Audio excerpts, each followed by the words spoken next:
My name is Rhonda Marks, and if anyone had told me that my own son would one day send me a gift meant to end my life, I would have called it madness.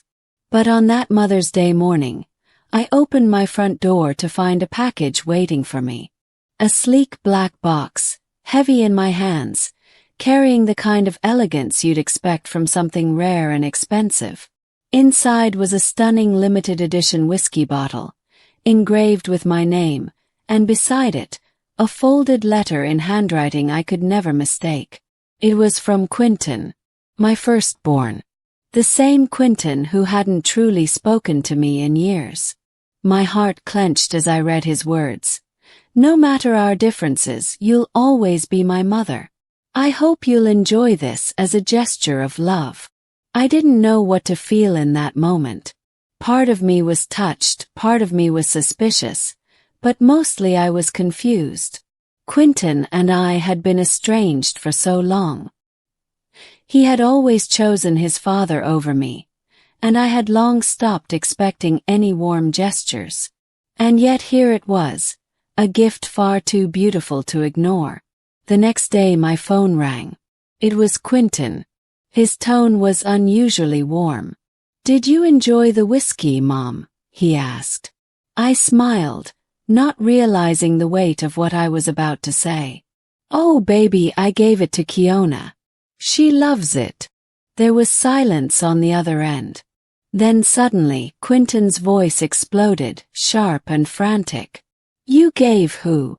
And that was the moment everything began to unravel. Before I take you deeper into this story, let me warn you, what came after will shake you. So stay with me because every detail matters.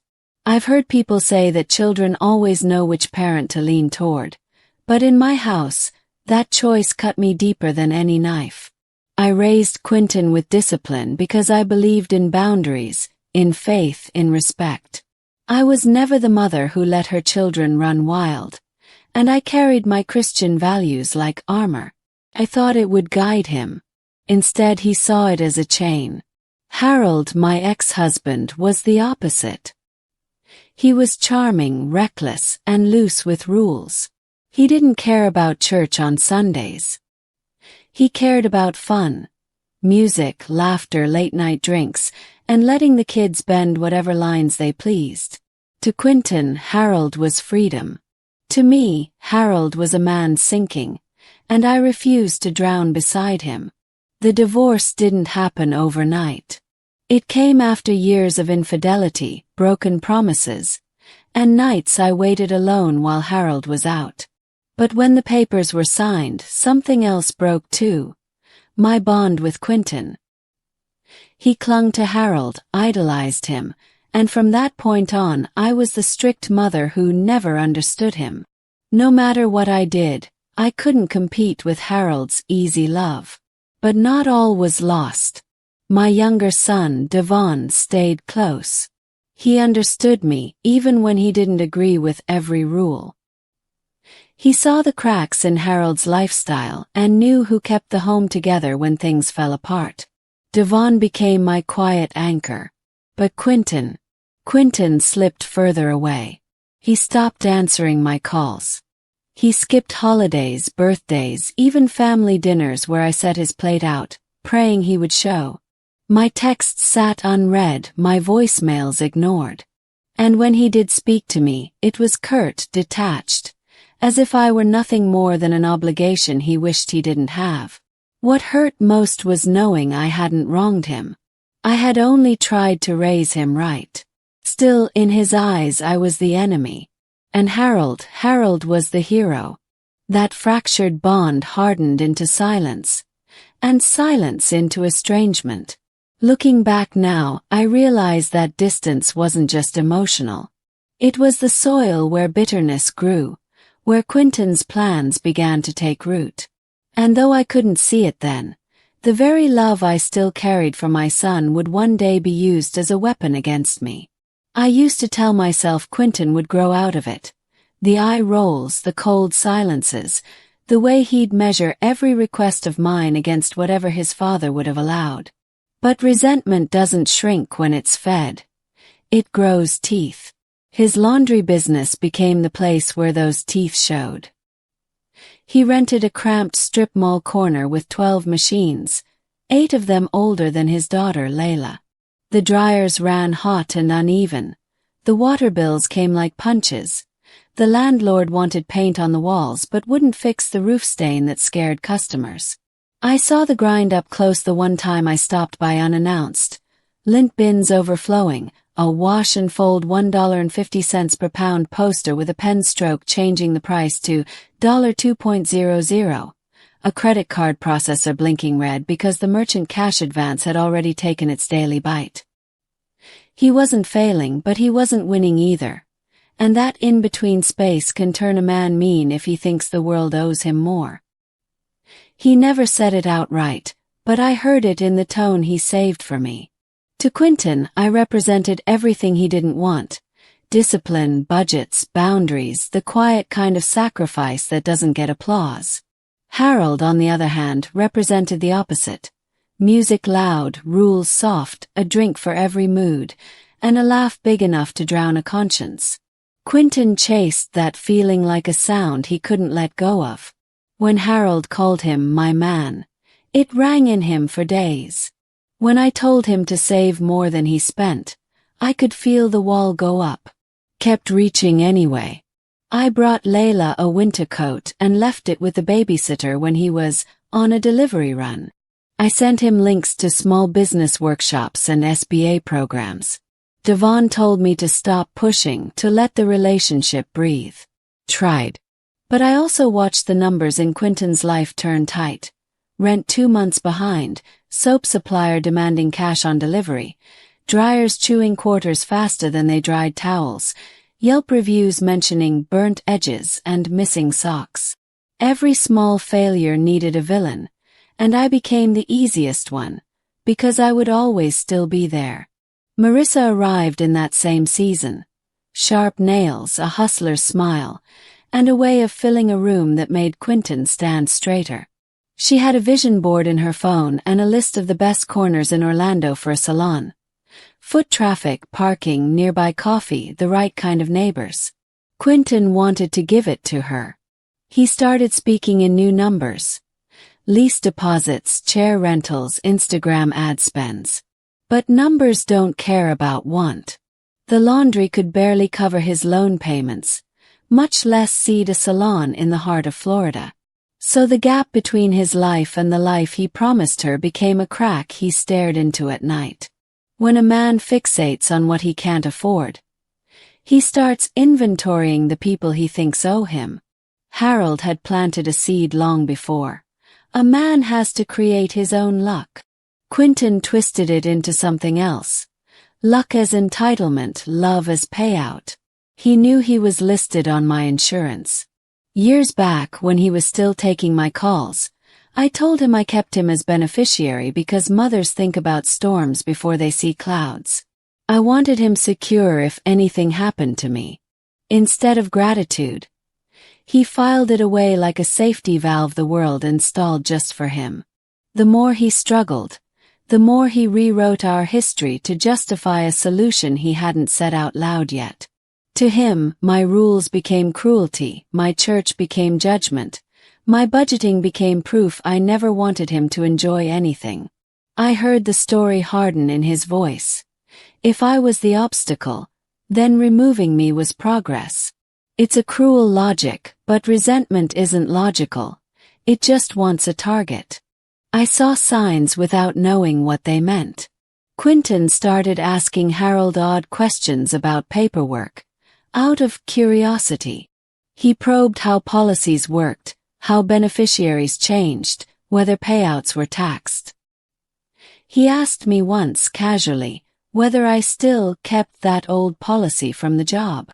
I remember saying yes, and feeling a pinch of sadness that he only ever called to ask for details, never for dinner. He laughed it off and pivoted to Layla's school project. But later, I replayed the call and felt the weight of the parts that shouldn't have mattered. Meanwhile, the laundry fought back. Dryer bearings grinding, a Wednesday pipe leak that cost him a day's revenue, A newer laundromat opening 5 blocks over with stainless machines and a latte bar that made people feel expensive just by being there.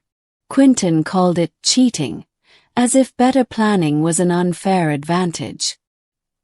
He took another advance with a smiling lender who promised fast approvals, waking up to discover the lender could dip into his account every weekday at 7 a.m. before he'd sold the first pound of wash. In that pressure chamber, Harold's voice got louder in Quentin's head, and mine got smaller. I became the lecture he'd already memorized and refused to hear again. He convinced himself I had chosen rules over love, forgetting that rules were the way I loved. Food on the table, lights paid, boys to bed on time, nothing glamorous, everything necessary. He wanted glory. I offered ground.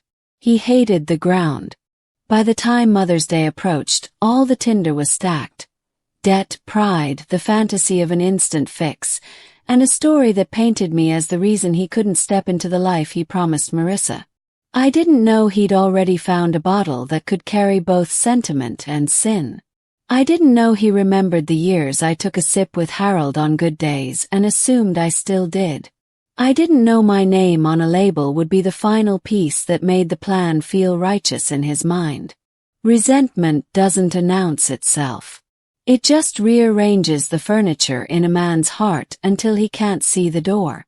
When the package arrived, I thought I was holding an apology.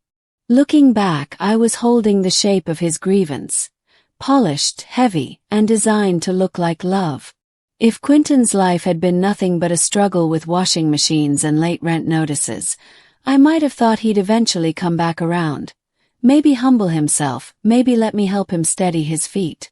But then Marissa Boyd walked in, and with her came a new kind of hunger. She wasn't like his ex-wife, the quiet girl who tolerated the laundromat and his broken promises until she finally left. Marissa was sharper, louder, and unashamed about wanting more. She talked about hair shows in Atlanta, salon launches in Miami, celebrity clients who could make a place pop just by taking a picture in the chair. From the beginning, she fed Quentin a diet of ambition dressed as love. She told him he was capable of more, that he was wasting his energy folding strangers' socks and chasing quarters out of dryers.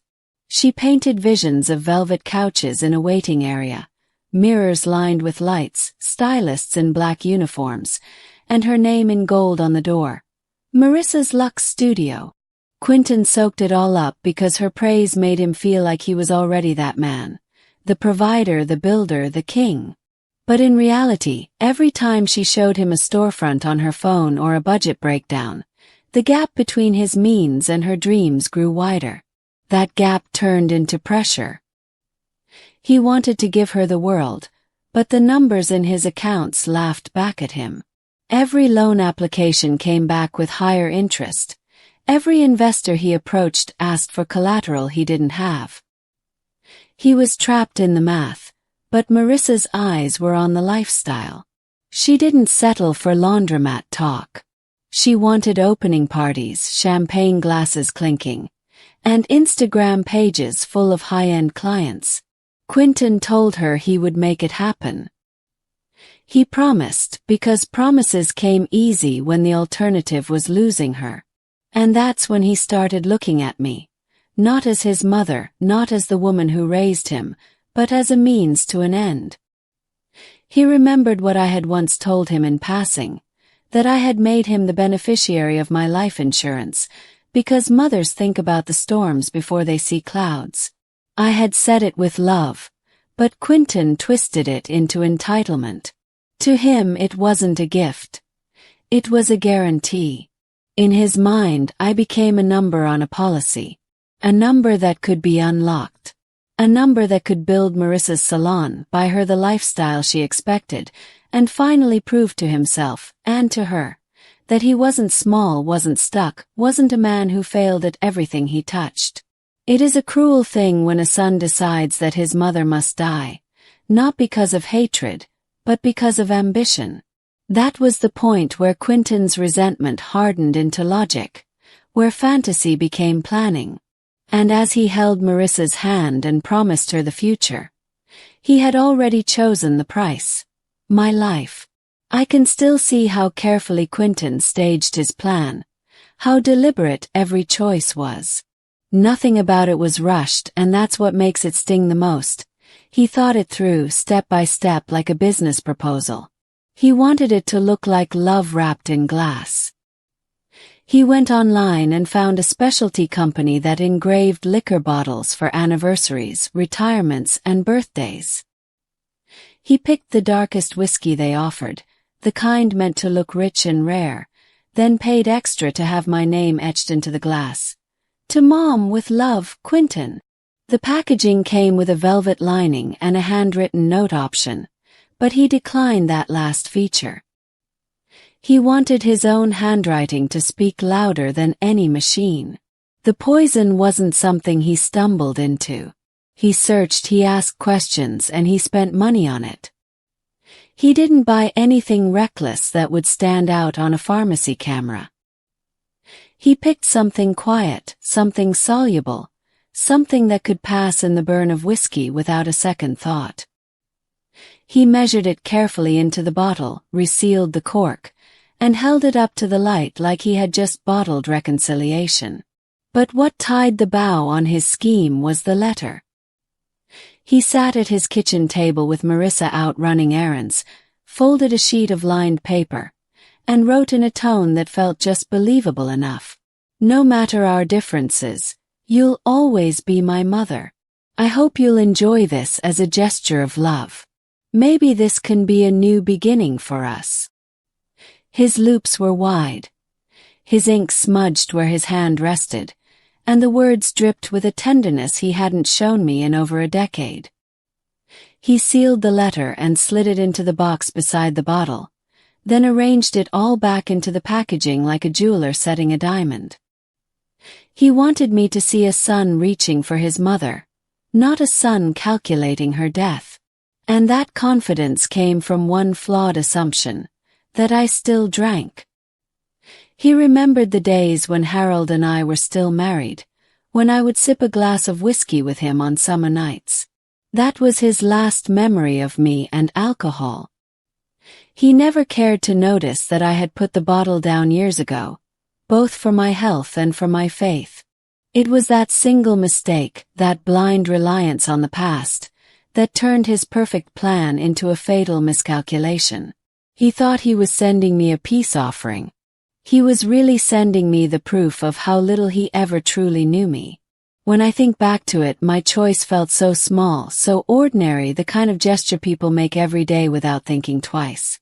The whiskey had sat on my counter for hours, the glass catching bits of morning light, the letter folded neatly beside it. I had read Quentin's words again and again, trying to decide if they meant anything. Part of me wanted to believe they did. Another part of me knew better. But one thing was certain. I wasn't going to drink it. I had stopped years ago. First for health, then because my walk with God no longer made room for something that had once been Harold's joy and my weakness. I didn't hate whiskey, but I no longer welcomed it. And as I stared at that heavy bottle, I remembered a chance encounter a few weeks earlier that gave me an idea. It was at the mall a Saturday afternoon, when I ran into Kiona, Harold's wife. For years, I had told myself I wouldn't know what to say if we ever met face to face, but that day proved different. She was pleasant, polite, even warm. We stood near the jewelry counter and talked about little things. Her job, my church, and then Harold. She laughed as she told me how much he loved his whiskey, how they sometimes shared a glass in the evenings after long days. It keeps him settled, she said, smiling in a way that made me realize she meant it as affection, not complaint. That memory returned as I looked at the bottle. Seemed almost perfect. Instead of letting the gift sit unopened, I could pass it along to someone who would actually appreciate it. Kiona's words had made me believe she enjoyed it as much as Harold, and giving it to her felt like a graceful gesture, a way to show kindness despite the complicated history between us. So I packed it back into its box, tucked the letter inside without much thought, and delivered it. No malice, no second-guessing, just a decision that felt right at the time. I remember her surprise when she saw it, the way her eyes widened at the engraved glass. "This is beautiful," she said, and I could tell she meant it. I left her smiling, feeling oddly at peace, proud even, that I had chosen generosity instead of suspicion. I had no idea then that what I thought was kindness was really the match to a fuse already lit. That small act of passing the bottle on would set off a chain of events I could never take back. Events that would tear open every secret and every loyalty in our family. I can still see the night in my mind, though I wasn't there when it happened. Kiona told me later, through trembling lips and a hospital blanket draped over her, what unfolded. She and Harold had decided to open the whiskey that very evening. She wanted to surprise him with something special after dinner, toasting not just to Mother's Day but to the years they had managed together in spite of the storms. The bottle gleamed under their kitchen light. Harold admired it, impressed by the engraving. "Rhonda must have sent this," he joked at first, half in disbelief, but Kiona quickly corrected him. "No, it was from Quentin. Your son wanted to honor his mother. Rhonda thought I might enjoy it instead." Harold chuckled at the idea, then pulled down 2 glasses. They poured small servings, clinked glasses, and drank. At first it was laughter, soft music in the background, the comfortable quiet of a couple winding down. But within an hour, the laughter slipped into unease. Kiona described it as a sudden heaviness in her chest, the room spinning, her throat tightening. Harold wasn't faring better. His speech slurred, his face flushed unnaturally. He staggered toward the phone, but his legs buckled beneath him before he could reach it. Somehow Kiona managed to grab her cell phone, her fingers clumsy but determined. She dialed 911.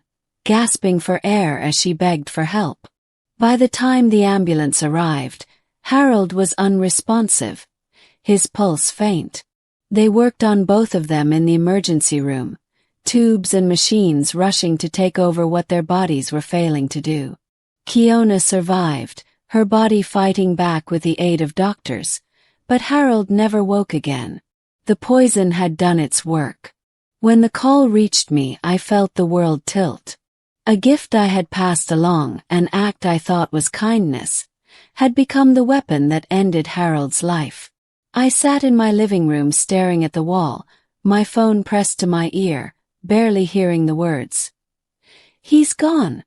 Harold didn't make it." The tragedy hit the Marks household like a storm no one expected. What was meant to look like reconciliation, a son honoring his mother, had turned lethal.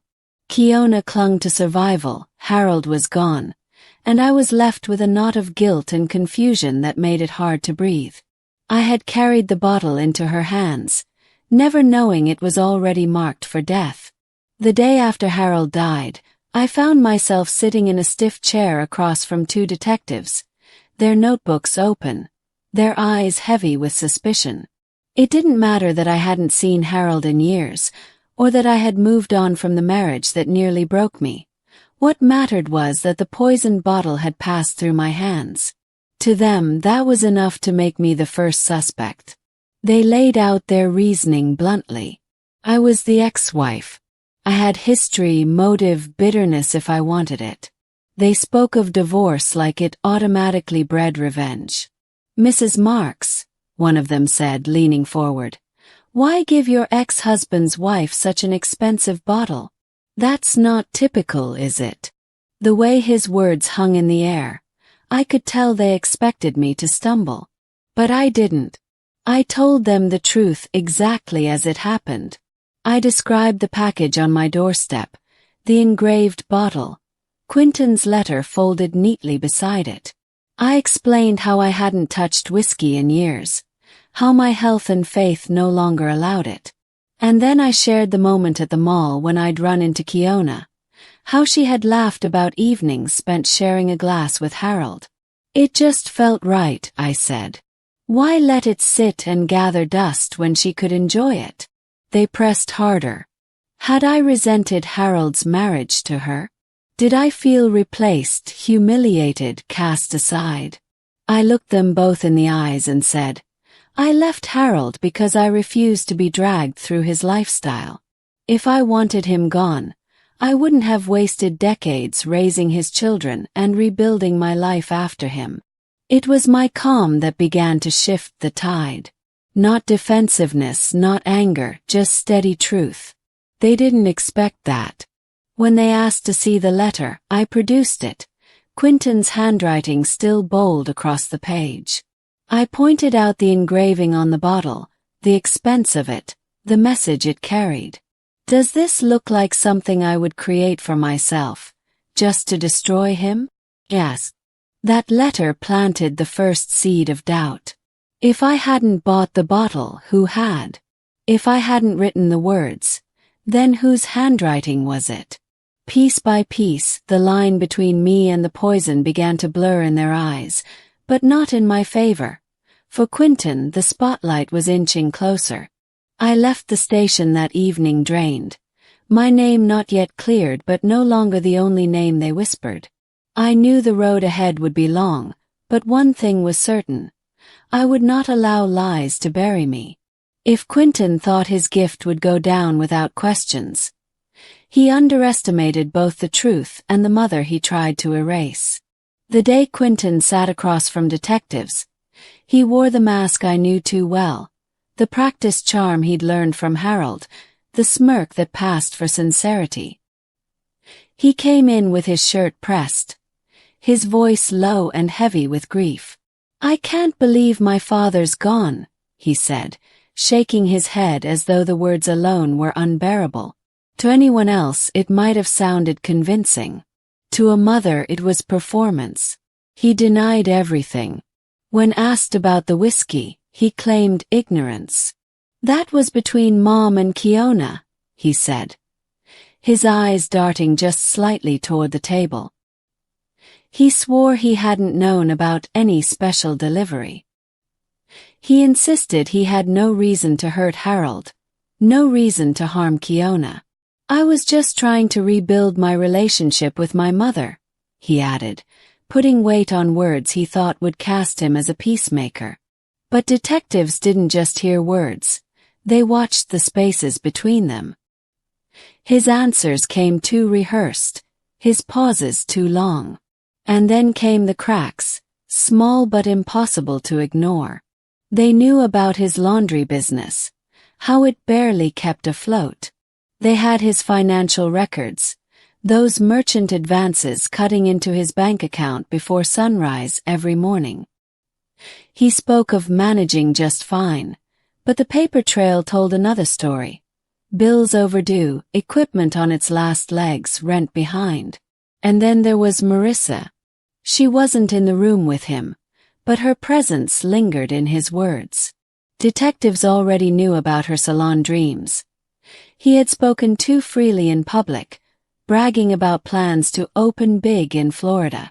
He told friends he was on the verge of something massive. Yet his books showed nothing but red. Ambition without money is like gasoline without fire. It waits for a spark. Quentin tried to keep the mask on, but every question tightened it around his face. Why would your mother give Kiona the bottle? One detective asked. Quentin stammered, fumbling for an answer. Maybe she didn't want it. I don't know. His voice cracked for the first time. They pressed harder. You sent her a letter. You wrote those words. Why? He shifted in his seat. Because she's my mom. I wanted her to know I still cared. But even that sounded hollow.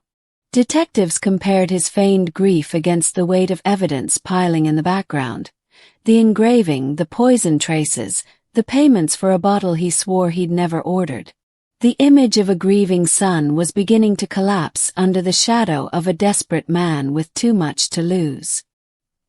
He left the station that day walking tall, but suspicion clung to him like smoke. They weren't done with him, and he knew it. What he didn't know was just how deep they were willing to dig, and how quickly the ground beneath his story was giving way. It didn't take long before the mask Quentin wore finally slipped, not in his words, but in the evidence he couldn't erase. Detectives pieced together the trail with the patience of men who'd seen it all before. They started with the whiskey itself. Forensics confirmed what the hospital doctors had already suspected. The bottle had been tampered with.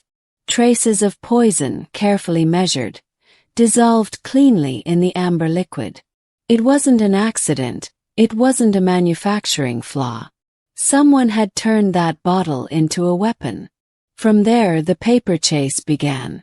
They traced the order back to an online boutique specializing in luxury bottles.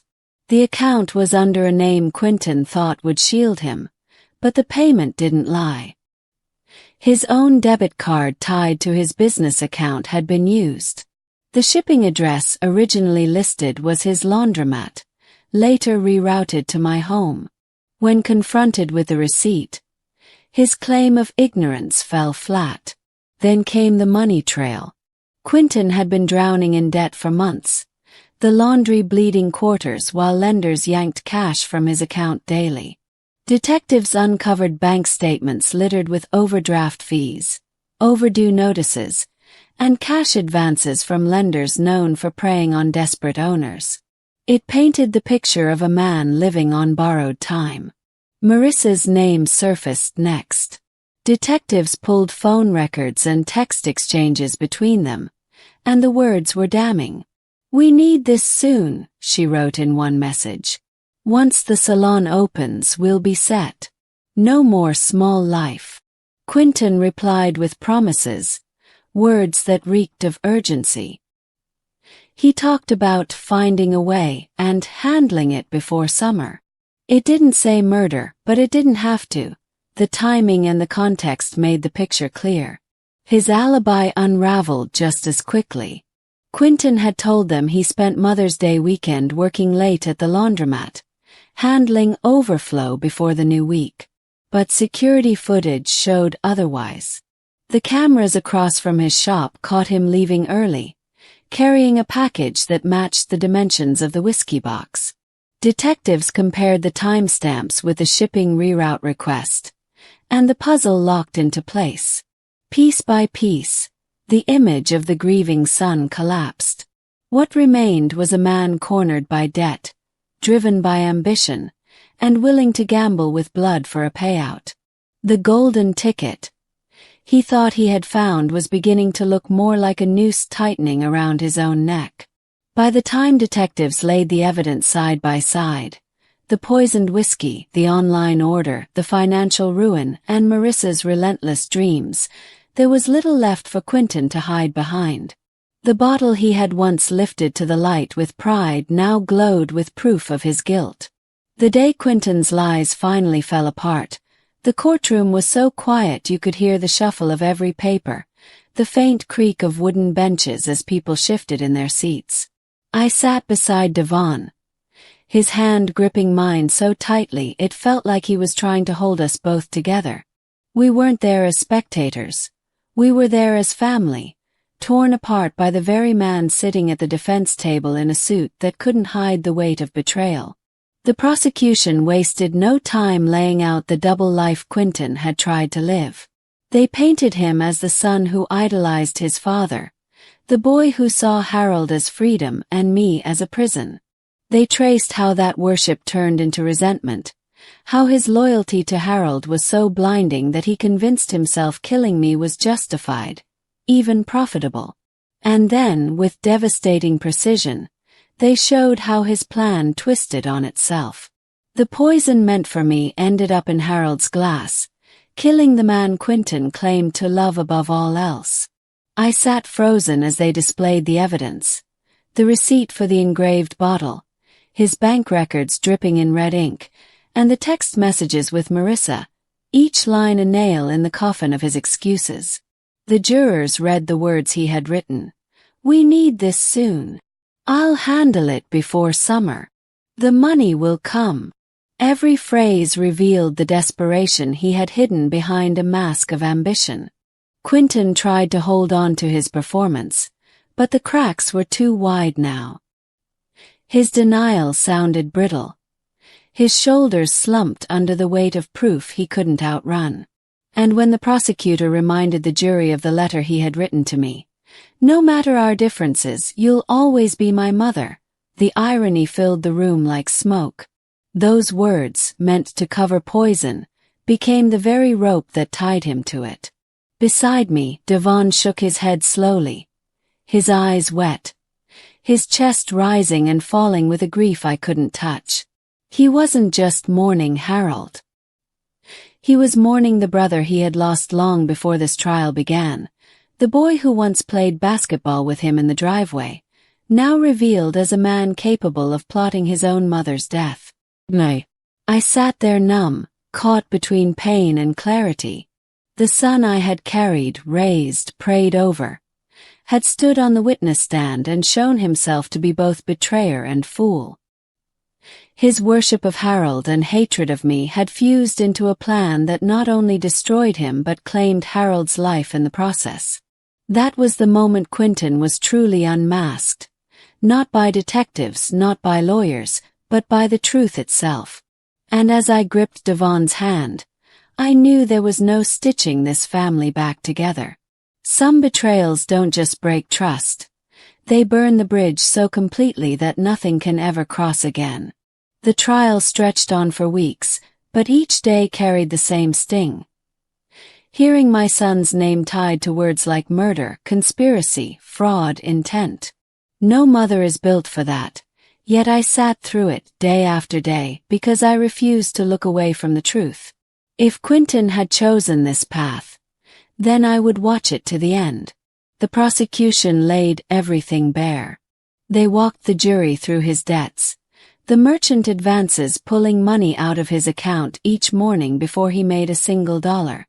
They showed the receipts of his luxury purchase, the custom whiskey bottle engraved with my name.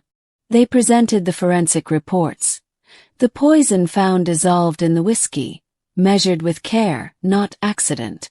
They spoke of his desperation and the promise he had made to Marissa, that a salon in Florida would be hers, that life was about to change. And then came the testimony that cut like glass. Marissa herself. She looked nervous on the stand, shifting in her seat, her eyes darting away from Quentin's. The prosecutor asked her about their conversations leading up to Mother's Day.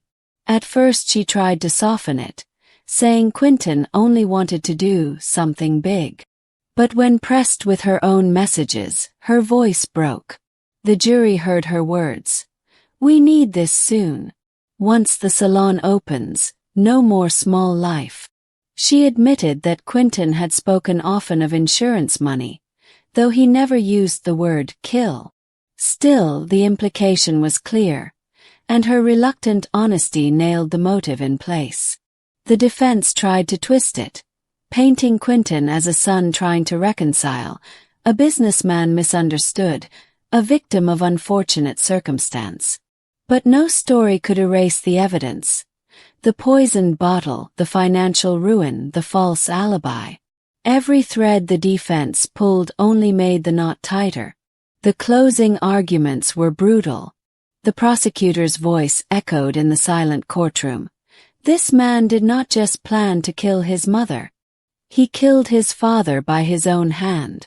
Greed was his motive, desperation was his method, and arrogance was his downfall. When the jury left to deliberate, Devon and I sat in the gallery, our hearts heavy. It didn't take long. Within hours, they returned with a verdict. Guilty of second-degree murder and attempted murder. The judge's sentence was stern. Decades in prison, no chance of parole for at least 30 years. I watched as Quentin stood there, his jaw set, his eyes refusing to meet mine. The boy I had once tucked into bed now faced the rest of his adult life behind bars. The gavel struck, sealing his fate. And in that moment I felt no triumph, no satisfaction, just the cold weight of finality. My son had chosen greed over family, poison over love, and in doing so, destroyed everything he claimed to cherish. After the trial ended and Quentin was led away in shackles, people expected me to collapse under the weight of it all. Some even told me, "He's still your son," as if that was reason enough to leave the door cracked. But love does not mean blindness, and forgiveness does not mean letting a knife remain in your back. Quentin had made his choice, and now it was my turn to make mine. The first thing I did was call the insurance company.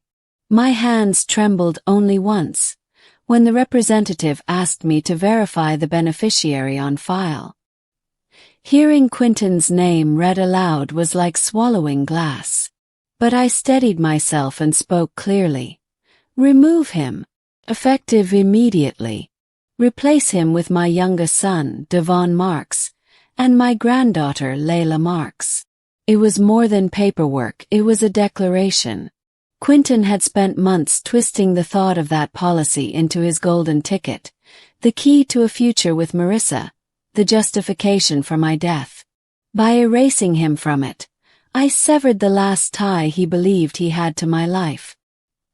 He would not profit a single cent from my existence, nor from my passing. Instead, the ones who had loved me, the ones who had stood by me, would be the ones to carry forward. I didn't stop there. I reviewed every document with my lawyer.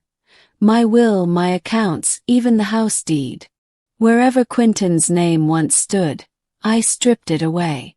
In his place, I etched Devon's and Layla's. It wasn't spite, it was justice.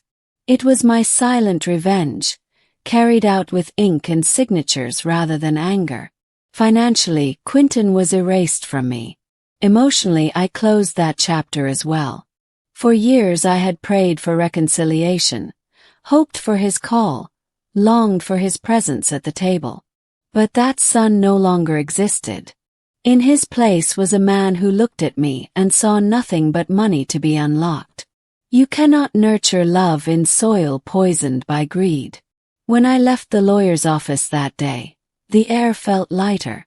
Not joyful, just final. Quentin had already destroyed himself in court, but this was my way of making sure he could never reach through bars and pull one more piece of me down with him. He was cut off once and for all. My revenge wasn't loud. There were no fireworks, no declarations. It was quiet, legal, irreversible. And in that silence, I found a measure of peace. Prison has a way of stripping a man of illusions, and from what I was told, Quentin learned that lesson quickly.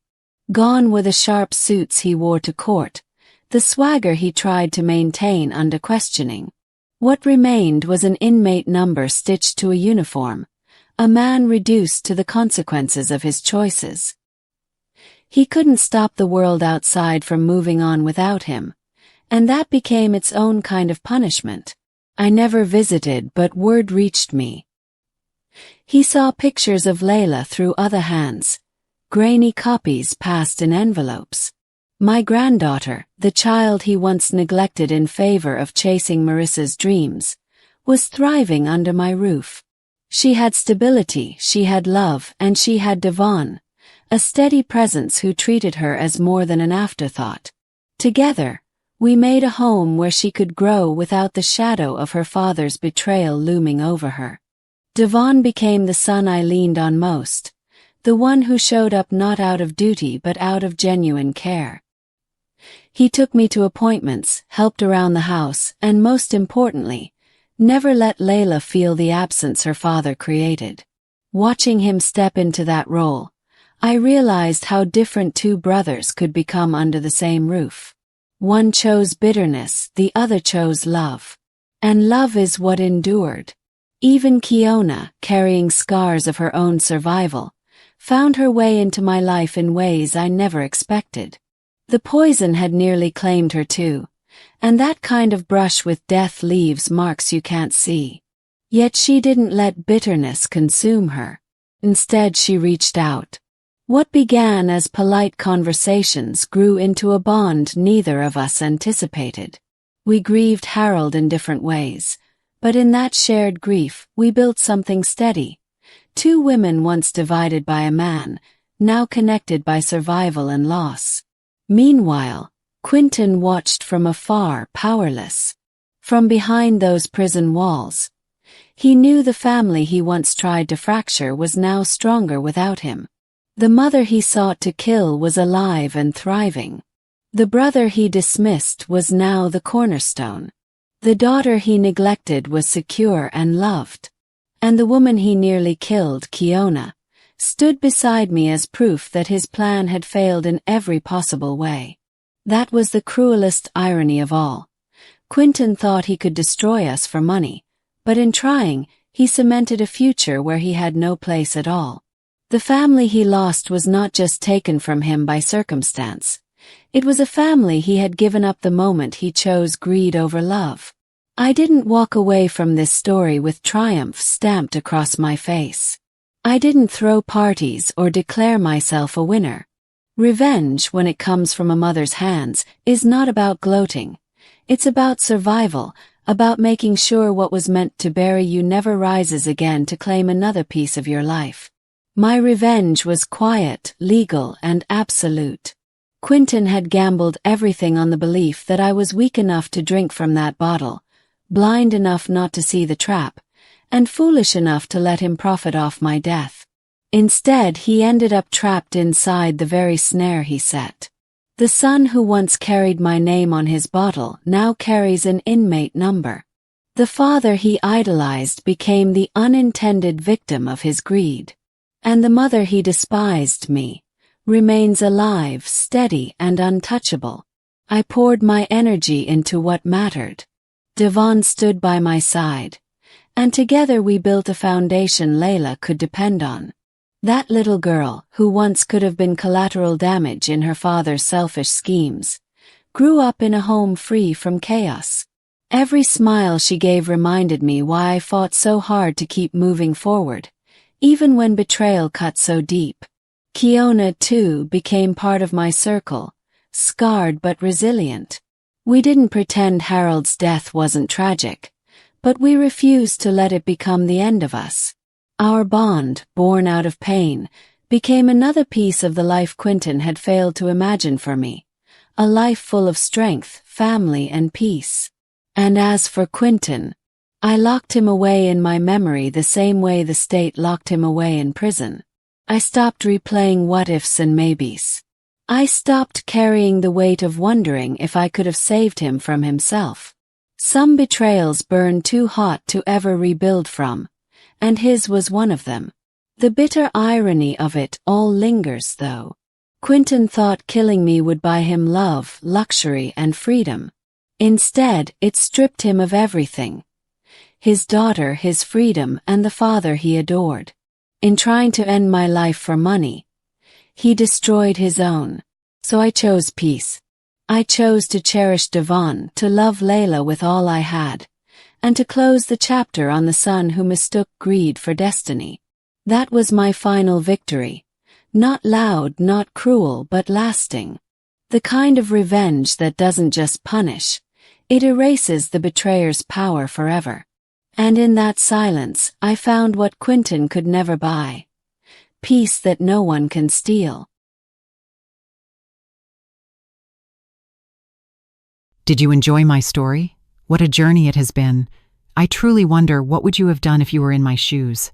Would you have chosen silence to keep the peace, or would you have done what I did to reclaim your dignity? Let's meet in the comments below. I'm so curious to hear your thoughts. I'm reading every single one. Which city are you listening from tonight? If my story resonated with you, you can support me and help me bring more stories like this to the world by sending a super thanks. Your sweet support means the world to me and allows me to continue this journey with all of you.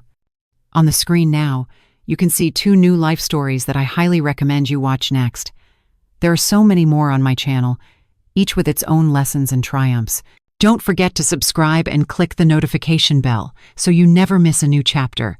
Thank you for being here with me. Until the next story, with love and respect.